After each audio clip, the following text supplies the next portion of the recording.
Welcome to all. Example 1.6 பார்க்கணும் இன்னைக்கு. Question பாருங்க. Two sets have m and k elements. ஒரு two sets இருக்கு. First setல m elements இருக்கு. Second setல k elements இருக்குன்னா if the total number of subsets of first set is 112 more than that of the second set. First set ஓட number of subsets வந்து second set ஓட number of subsets ஓட எவ்வளவு அதிகம்? 112 அதிகம். அப்ப ஃபர்ஸ்ட் செட்டுக்கு தான் நம்பர் ஆஃப் சப்செட்ஸ் அதிகம். இப்போ ஃபர்ஸ்ட் செட்ல தான் நம்பர் ஆஃப் எலிமெண்ட்ஸ் அதிகம். ஏன்னா எப்பவுமே நம்பர் ஆஃப் எலிமெண்ட்ஸ் அதிகமா இருந்தா தான் நம்பர் ஆஃப் சப்செட்ஸ் அதிகமா இருக்கும். இப்போ ஃபர்ஸ்ட் செட்ல தான் அதிகமான சப்செட்ஸ் இருக்கு அப்படின்னா ஃபர்ஸ்ட் செட்ல தான் அதிகமான எலிமெண்ட்ஸ் இருக்குன்னு அர்த்தம். Find the values of m and k. m என்ன k என்னன்னு கேட்டிருக்காங்க. இப்போ ஃபர்ஸ்ட் செட்ல எவ்வளவு எலிமெண்ட்ஸ் இருக்கும், செகண்ட் செட்ல எவ்வளவு எலிமெண்ட்ஸ் இருக்குன்னு கேட்டிருக்காங்க. ஓ இதான் क्वेश्चन என்ன? முதல்ல அஸ்யூம் பண்ணிடுவோம். ஃபர்ஸ்ட் செட்டை வந்து a ன்னு வச்சிருவோம், செகண்ட் செட்டை b ன்னு வச்சிருவோம். Let a, b be two sets such that n of a is equal to m, n of b is equal to k. First set la m elements இருக்கு, second set la k elements இருக்கு. இப்போ first set a ன்னு வச்சிருக்கேன், so n of a வந்து m. Second set b ன்னு வச்சிருக்கேன், so n of b வந்து k. Number of subsets of a எவ்வளவு? ஒரு செட்ல m elements இருந்துச்சுன்னா அதோட number of subsets அப்படின்னா 2 power m. Power set of a உள்ள elements தான் number of subsets என்ன? இப்போ a number of subsets of a வந்து 2 power m.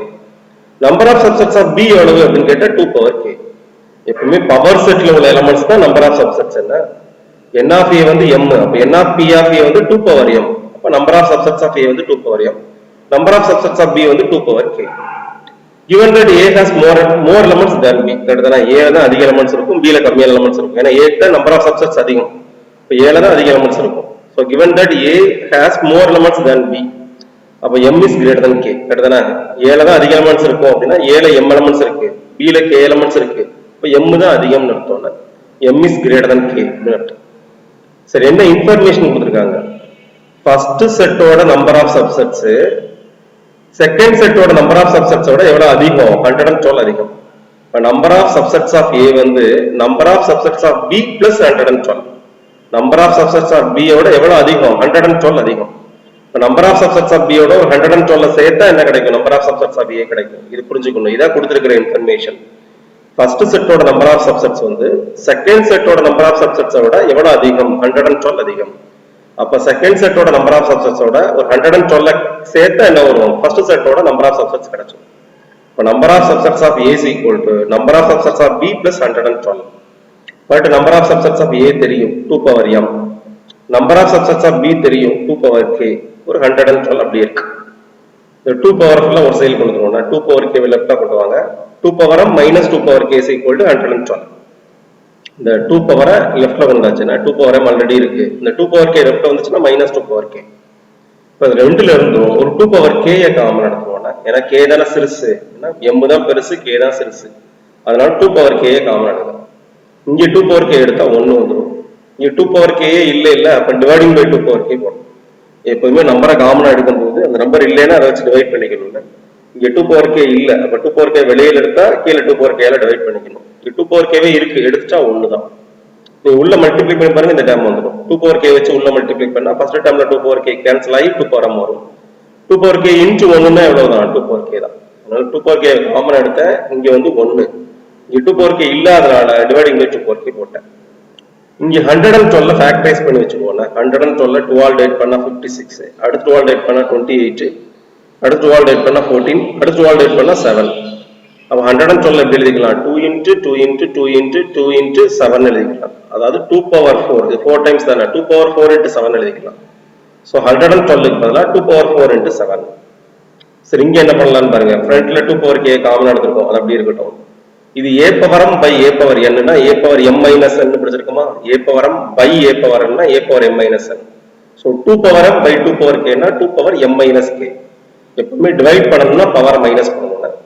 2 power m by 2 power k னா 2 power m minus k. இங்க -1 அப்படி இருக்கு. 112 ல 2 power 4 into 7 எழுதியாச்சு. இப்போ லெஃப்ட் சைடுல ஒரு டேர்ம் இருக்கு, ரைட் சைடுல ஒரு டேர்ம் இருக்கு. அப்படியே கம்பேர் பண்ணிர வேண்டியதான். 2 power k இருக்க இடத்துல 2 power 4. 2 power k அப்படியே கம்பேர் பண்ணுங்க. 2 power k இருக்க இடத்துல 2 power 4. 2 power k is equal to 2 power 4 னா what is the value of k? 4 தான். பேஸ் சேமா இருந்தா பவர் சேமா இருக்கும்ல. a power x equal to a power y இருந்தா x equal to y படிச்சிருப்போம். So 2 power k is equal to 2 power 4 இருந்தா k யோட வேல்யூ 4. அப்போ ஃபர்ஸ்ட் டேர்மை கம்பேர் பண்ணியாச்சு. அடுத்து செகண்ட் டேர்மை கம்பேர் பண்ணுங்க. 2 power m minus k minus 1 அப்படிங்கிறது 7க்கு ஈக்குவல். அப்போ ஃபர்ஸ்ட் டேர்ம் கம்பேர் பண்ணியாச்சு. செகண்ட் டேர்ம் கம்பேர் பண்ணியாச்சு. 2 power m minus k minus 1 வந்து எதுக்கு ஈக்குவல்? 7க்கு ஈக்குவல். இந்த மைனஸ் 1 ரைட்ல வந்துச்சுன்னா பிளஸ் 1 ஆயிரும். 7 பிளஸ் 1 8.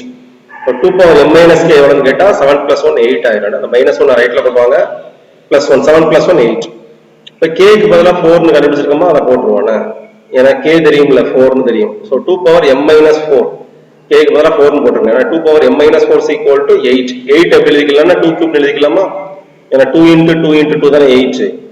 அப்ப என்ன பண்ணிருக்கோம் பாருங்க, செகண்ட் டேர்மை கம்பேர் பண்ணிருக்கோம். 2 power m minus k minus 1 is equal to 7. minus 1 ரைட்ல வந்தா plus 1 ஆகி 7 plus 1 8 ஆயிரும். இப்ப 2 power m minus k is equal to 8 ன்னு இருக்கும். 8 க்கு பதிலா 2 கியூப் போட்டுக்கலாம். k க்கு பதிலா கண்டுபிடிச்ச 4 போட்டுக்க வேண்டியதான். அப்ப 2 power m minus 4 is equal to 2 power 3. இங்கே மறுபடியும் பேஸ் சேம்னா பவர் சேம் தானே. இங்க 2 2 சரியா போச்சு. அப்ப m minus 4 வந்து 3 க்கு equal. So m minus 4 is equal to 3. பவரை கம்பேர் பண்ணிக்கோங்க. m minus 4 3 ஆ இருந்தா what is m? minus 4 reply பண்ணுவாங்க. m is equal to 3 plus 4 னு வரும். So m is equal to 7. இப்ப k வந்து 4, m வந்து 7. ஃபர்ஸ்ட் செட்ல 7 எலிமெண்ட்ஸும் செகண்ட் செட்ல 4 எலிமெண்ட்ஸும் இருக்கும். அப்ப number of subsets of a எவ்வளவுனா 2 பவர் m வந்து எவ்வளவு? 7 தான, 2 power 7. Number of subsets of b எவ்வளவுனா 2 பவர் 4. நீங்க ரெண்டுக்கும் நம்பர் ஆஃப் 2 பவர் 7 2 பவர் 4 கண்டுபிடிச்சு பாருங்க. ரெண்டுக்குள்ள டிஃபரன்ஸ் வந்து 112 இருக்கும். செகண்ட் செட்டோட ஒரு 112 நம்பர் ஆஃப் சப்செட்ஸோட ஒரு 112 ஆட் பண்ண இந்த மேல உள்ள நம்பர் வந்துரும். சோ k ஓட வேல்யூ 4, m ஓட வேல்யூ 7. சோ ஃபர்ஸ்ட் செட்ல 7 எலிமெண்ட்ஸ் இருக்கு, செகண்ட் செட்ல 4 எலிமெண்ட்ஸ் இருக்குன்னு அர்த்தம். ஏன்னா அதான கேள்வி, அதானங்க ஃபைண்ட் m and k தான கேள்வி. பாத்துக்கோங்க, ஃபைண்ட் m and k தான் கண்டுபிடிச்சாச்சு, m and k கண்டுபிடிச்சாச்சு. இதான் எக்ஸாம்பிள் 1.6. எக்ஸாம்பிள் 1.7 பாருங்க. n of a கொடுத்துட்டாங்க. if n of a வந்து 10 and n of a intersection b 3, find n of a intersection b the holders in intersection a. இது கேட்டிருக்காங்க. இதோட நம்பர் ஆஃப் எலிமெண்ட்ஸ் கேட்டிருக்காங்க. a யோட நம்பர் ஆஃப் எலிமெண்ட்ஸ் கொடுத்தாச்சு. a intersection b க்கு number of elements கொடுத்துட்டு a intersection b holders intersection a க்கு number of elements கேட்டிருக்காங்க. அப்ப இதுதானே கேட்டிருக்காங்க, இதோட நம்பர் ஆஃப் எலிமெண்ட்ஸ் தான் கேட்டிருக்காங்க. இத முதல்ல கண்டுபிடிச்சிருவானே. what is a intersection b holders intersection a? இத கண்டுபிடிக்க போறோம். a intersection b holders a dash union b dash எழுதிக்கலாம். டி மார்கன் லா படி dash உள்ள கொண்டு வந்தா intersection union-ஆ மாறும். a intersection b holders வந்து a dash union b dash அப்படி மாறிடும். அது போக intersection a தனியா இருக்கு. இப்போ ஃபர்ஸ்ட் இதுக்கு மட்டும் என்ன யூஸ் பண்ணிருக்கேன்? டி மார்கன்ஸ் லாஸ் யூஸ் பண்ணிருக்கேன். dash உள்ள கொண்டு வந்தா intersection union-ஆ மாறிடுச்சு. இப்போ a dash union b dash intersection a தனியா இருக்கு. இப்ப தனியா intersection a இருக்கு, அதை தூக்கி உள்ள கொண்டு வரலாம். அதுக்கு பேரு டிஸ்ட்ரிபியூட்டிவ் ப்ராப்பர்ட்டி பேர். intersection a வை a dash ன்னு கொடுக்கலாம், b dash ன்னு கொடுக்கலாம்.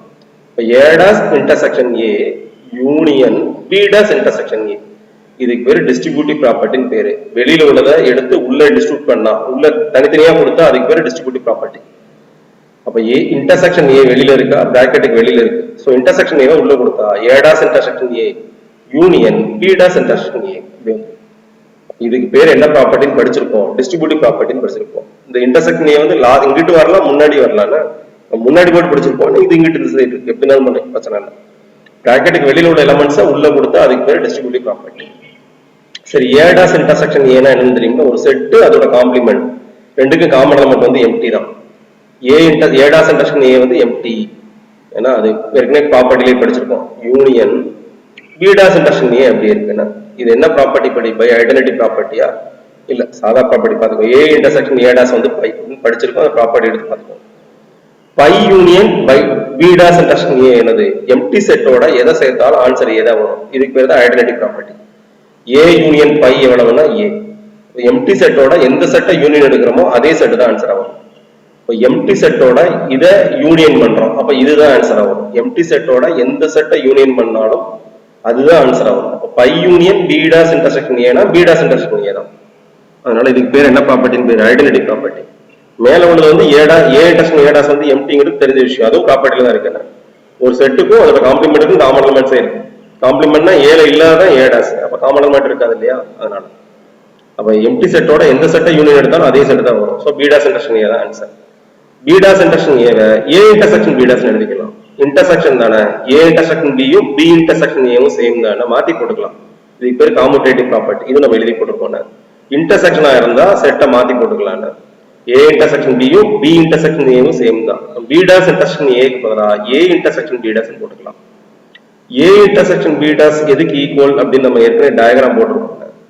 இதுக்கு முன்னாடி வரைஞ்சிருக்கோம், போன கிளாஸ்ல அதுக்கு முன்னாடி கிளாஸ்ல வரைஞ்சிருக்கோம். இது A, இது B இருந்தா உள்ள உள்ளது A இன்டர்செக்ஷன் B. இந்த போர்ஷன் வந்து common for A and B toss. B க்கு வெளியில இருக்கும் இந்த போர்ஷன் A ல இருக்கும். இதுக்கு பேர் A இன்டர்செக்ஷன் B டாஸ் இல்ல A மைனஸ் B அப்படின்னு எழுதி போட்டிருப்பாங்க. இப்போ A இன்டர்செக்ஷன் B டாஸ் இந்த போர்ஷன் இதான் A intersection B toss.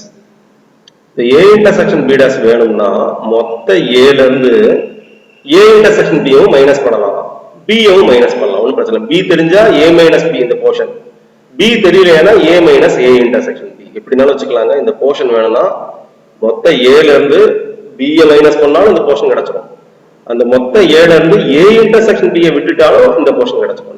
A intersection B toss A minus A intersection B போட்டுக்கலாம், A மைனஸ் B னும் போட்டுக்கலாம், A minus A intersection B னும் போட்டுக்கலாம். அதனால ரெண்டு ஆன்சர் போட்டுக்கலாம். எனக்கு A இன்டர்செக்ஷன் B தானே தெரியும், அதனால A intersection B toss A minus A intersection B போட்டேன். A intersection B toss A minus A intersection B. அப்போ கண்டுபிடிக்க வேண்டியது இந்த இதை தான் கண்டுபிடிச்சிருக்கோம்னா A intersection B whole dash intersection A கண்டுபிடிச்சிருக்கோம். அது எதுக்கு equal? A minus A intersection B க்கு ஈக்குவல். அப்போ இது வந்து இதுக்கு ஈக்குவல். இப்போ இதோட நம்பர் ஆஃப் எலிமெண்ட்ஸ் வேணும்னா இங்கிட்டு நம்பர் ஆஃப் எலிமெண்ட்ஸ் கண்டுபிடிச்சிருக்கோம். n of A intersection B whole dash intersection A வேணும்னா n of A minus n of A intersection B கண்டுபிடிச்சிருக்கோம். ரெண்டு சைடும் இந்த செட்டு இந்த செட்டுக்கு ஈக்குவல். இப்போ இதோட நம்பர் ஆஃப் எலிமெண்ட்ஸும் இதோட நம்பர் ஆஃப் எலிமெண்ட்ஸும் same. n of A intersection B whole dash intersection Aங்கிறது எதுக்கு equal? n of A minus n of A intersection B க்கு ஈக்குவல். என்னது ரெண்டு டிஸ்ஜாயின்ட் செட்ஸ் என்ன, அதனால A minus A intersection B க்கு நம்பர் ஆஃப் எலிமெண்ட்ஸ் வேணும்னா இதோட நம்பர் ஆஃப் எலிமெண்ட்ஸ் மைனஸ் இதோட number of elements. n of A தெரியும், n of Aங்கிறது எவ்வளவு கொடுத்திருக்கான் 10, n of A intersection B தெரியும் 3. So 10 minus 3 எவ்வளவுனா 7. இதுதான் A intersection B whole dash intersection A யோட நம்பர் ஆஃப் எலிமெண்ட்ஸ். ஒரு சின்ன ஐடியா கொடுத்திருக்கிற செட் இருக்கு இல்லையா, அது எதுக்கு ஈக்குவல்னு பார்த்தோம். அது எதுக்கு ஈக்குவலா வந்துச்சு? A இன்டர்செக்ஷன் B டாஸ்க்கு ஈக்குவலா வந்துருச்சு. A இன்டர்செக்ஷன் B க்கு பதிலா B டாஸ்க்கு பதிலா A மைனஸ் B னும் போடலாம், இல்ல A minus A intersection B னு போடலாம். A ல வந்து A இன்டர்செக்ஷன் B எடுத்துட்டோம்னா அதான் மிச்சம் வருது. இப்போ A இன்டர்செக்ஷன் B டாஸ்க்கு பதிலா A minus A intersection B னு போட்டிருக்கேன். போட்டா அந்த கொடுத்திருக்கிற செட் இந்த இதுக்கு ஈக்குவல். அப்ப இதோட நம்பர் ஆஃப் எலிமெண்ட்ஸும் இதோட நம்பர் ஆஃப் எலிமெண்ட்ஸும் சேம். இப்போ n of A minus n of A intersection B போட்டு என்ன செய்யலாம்? 10 மைனஸ் 3 7 போடலாம்.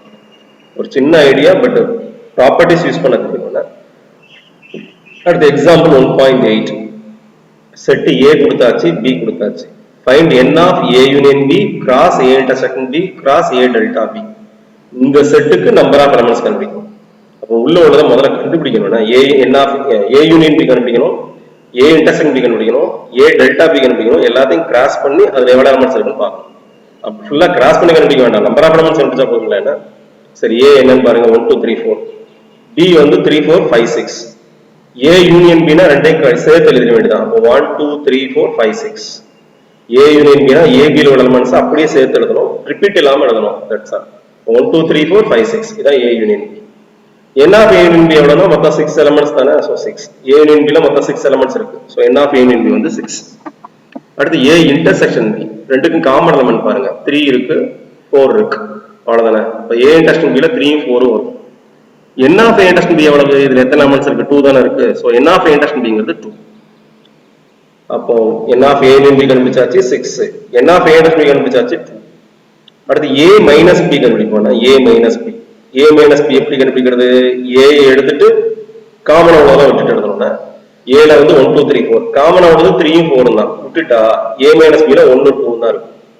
A எடுத்துட்டு காமன் எலிமெண்ட் விட்டுட்டா A மைனஸ் B, B எடுத்துட்டு காமன் எலிமெண்ட் விட்டுட்டா B மைனஸ் A. மறந்துடக்கூடாதுன்னா மாதிரி B மைனஸ் A வேணும்னா B எடுத்துக்கோங்க, காமன் எலிமெண்ட் விட்டுருங்க, இன்டர்செக்ஷன்ல உள்ள எலிமெண்ட் விட்டுருங்க, 3 4 விட்டுருங்க, 5 6 இருக்கும், அதான் B மைனஸ் A. நல்லா அண்டர்ஸ்டாண்ட் பண்ணிக்கணும். A எடுத்துட்டு காமன் எலிமெண்ட் விட்டா A மைனஸ் B, B எடுத்துட்டு காமன் எலிமெண்ட் விட்டா B minus A. So A minus B 1,2, B minus A 5,6. A delta B வேணும்னா ரெண்டையும் யூனியன் பண்ணா போதும்ல, அதான் definition. A minus B union B minus A தான் A delta B. A minus B னா 1,2, B minus A னா 5,6. ரெண்டையும் union பண்ணா 1 2 5 6 வந்துரும். இது ரெண்டையும் யூனியன் பண்ணுங்க, அதான் A டெல்டா B. 1 2 5 6 அப்படி வந்துருமா? இப்போ A டெல்டா Bங்கிறது இது. What is n of A delta B னா இங்க எத்தனை எலிமெண்ட்ஸ் இருக்கு? 4 எலிமெண்ட்ஸ் இருக்கு. So n of A delta B வந்து 4. நம்மளுக்கு தேவை என்ன, n of a union b cross a intersection b cross a delta b. இந்த செட்டை நீங்க கண்டுபிடிக்க வேண்டாம், பெருசா வரும். சரிங்களா? பட் அதுக்கு பதிலாக ப்ராப்பர்ட்டி யூஸ் பண்ணிடுவோம். n of a cross b எதுக்கு ஈக்குவல் நம்ம எழுதி போட்டிருக்கோம், n of a into n of b க்கு ஈக்குவல். a cross b ஓட நம்பர் ஆஃப் எலமெண்ட்ஸ் வந்து எதோக்கு ஈக்குவல், number of elements of a into number of elements of b. சரிங்களா? அப்ப கிராஸ் இருந்தா தனித்தனியா நம்பர் ஆஃப் எலமெண்ட்ஸ் போட்டுக்கலாம். n of a cross b n of a into n of b போட்டுக்கலாம். அப்ப n of a union b cross a intersection b cross a delta b n of a union b into n of a intersection b into n of a delta b ன்னு எழுதிக்கலாம். இது நம்ம எழுதி போட்டிருக்கோம். n of a cross b cross c னா n of a into n of b into n of c ன்னு எழுதிருக்கோம்னா அந்த number of elements உள்ள கொண்டு வரும்போது தனித்தனி தான் பிரிச்சுக்கோங்க. அப்போ n of a union b into n of a intersection b into n of a delta b ன்னு போட்டுக்கலாம். சரிங்களா? n of a union b தெரியும் 6 கண்டுபிடிச்சிருக்கோம்ல. a union b வந்து 6 elements இருந்துச்சுல, n of a union b 6, n of a intersection b வந்து 2, n of a delta b வந்து 4. இது 6, இது இதோட நம்பர் ஆஃப் எலிமெண்ட்ஸ், இது வந்து 2, இதோட வேல்யூ 4. 6 into 2 into 4 48. அப்ப a union b cross a intersection b cross a delta b ல எத்தனை எலிமெண்ட்ஸ் இருக்கும், 48 எலிமெண்ட்ஸ் இருக்கும். நீங்க அத்தனையும் கண்டுபிடிக்க முடியாது, நம்பர் ஆஃப் எலிமெண்ட்ஸ் தானே கேட்டிருக்கான், செட்டை கேட்கல. இந்த செட் எழுதுங்கன்னு கேட்கல, இந்த செட் எழுதுனா முதல்ல 48 எலிமெண்ட்ஸ் வரும். நம்மளுக்கு தேவை n ஆஃப்னா நம்பர் ஆஃப் எலிமெண்ட்ஸ் கண்டுபிடிச்சா போதும். செட் இதெல்லாம் கண்டுபிடிக்க வேண்டாம், செட்ல செட்டோட எலிமெண்ட்ஸ் கேட்கல, செட்ல மொத்தம் எவ்வளவு நம்பர் ஆஃப் எலிமெண்ட்ஸ் இருக்குன்னு கேட்கலாம். அப்ப அதுக்கு இதோட நம்பர் ஆஃப் எலிமெண்ட்ஸ் தேவைப்படுது, அதனால இதை கண்டுபிடிச்சிருக்கேன். இதோட நம்பர் ஆஃப் எலிமெண்ட்ஸ் தேவைப்படுது, அதனால கண்டுபிடிச்சிருக்கேன். இதோட நம்பர் ஆஃப் எலிமெண்ட்ஸ் தேவைப்படுது, கண்டுபிடிச்சிருக்கேன். மொத்தம் இந்த செட்டுக்கு எனக்கு நம்பர் ஆஃப் எலிமெண்ட்ஸ் மட்டும் போதும், அதுக்கு இந்த ப்ராப்பர்ட்டி யூஸ் பண்ணா போதும். n of a cross b னா n of a into n of b. அப்ப n of this a cross b cross c னா n of a n of b n of c தனித்தனியா போட்டீங்கன்னா answer வரும். அதனால இதோட இது தேவை, இது தேவை, இது தேவை, தேவையானதை மட்டும் கண்டுபிடிச்சு மல்டிப்ளை பண்ணா போதும். ஈஸியான क्वेश्चन தான், பாத்துக்கோங்க. அடுத்த example 1.9. if p of a denotes the power set of a, p of a னா தெரியும்ல, power set off a, then find n of p of p of p of pi. பைங்கிறது empty set. Empty செட்டுக்கு ஒரு power set கண்டுபிடிச்சு, அந்த இதுக்கு ஒரு power set கண்டுபிடிச்சு, அந்த இதுக்கு ஒரு பவர் செட் கண்டுபிடிச்சா அதுல எத்தனை நம்பர் ஆஃப் எலிமெண்ட்ஸ் இருக்கும்னு கேட்டிருக்காங்க. பவர் செட்டா பவர் செட்டா பவர் செட், மூணு பவர் செட் கண்டுபிடிச்சா அதுல எத்தனை நம்பர் ஆஃப் எலிமெண்ட்ஸ் இருக்கும், அதான் கேள்வி. எந்த செட்டுக்கு, எம்டி செட்டுக்கு. என்ன எம்டி செட்னா எலமெண்டே இருக்காது, ஞாபகம் வச்சுக்கோங்க. அப்ப n of pi என்ன, number of elements in empty set எவ்வளவுயா, 0. எம்டி செட்ல எலிமெண்ட்ஸே இருக்காதுல்ல, சோ n of pi வந்து 0. எப்பவுமே ஒரு செட்ல 6 எலிமெண்ட்ஸ் இருந்தா அதோட பவர் செட்ல எவ்வளவு எலிமெண்ட்ஸ் இருக்கும், 2 power 6 எலிமெண்ட்ஸ் இருக்கும். இதை ஞாபகம் வச்சுக்கணும். அப்ப a வந்து p of a ன்னு மாத்தணும்னா r 2 power 6 ன்னு மாத்தணும், மறந்துடக்கூடாது. அப்படி லாஜிக்கலா ஞாபகம் வச்சுக்கோங்க. n of a வந்து 6 ஆக இருந்தா n of p of a வந்து 2 power 6.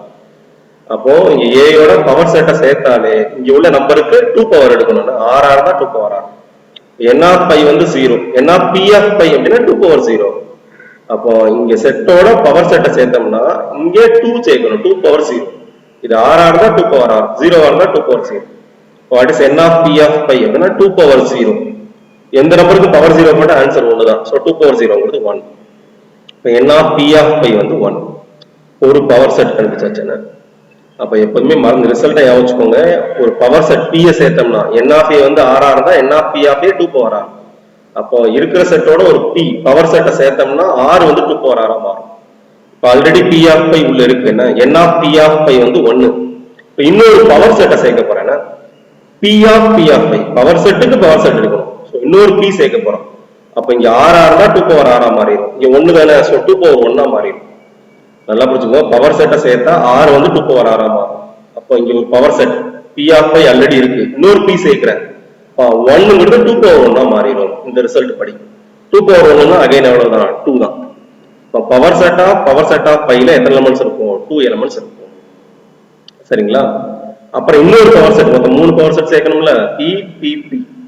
இன்னொரு பவர் செட் சேருங்கன்னா n of p of p of already 2 p இருக்குது, முன்னாடி இன்னொரு பவர் செட் சேர்த்தீங்கன்னா இந்த 2 வந்து 2 power 2 மாறிடும். இது 6ன்னு வச்சுக்கோங்க. பவர் செட் சேர்த்தா 2 power 6 மாறுமா, அப்ப இங்க 2 பவர் செட் சேர்த்தா 2 power 2 மாறிடும்.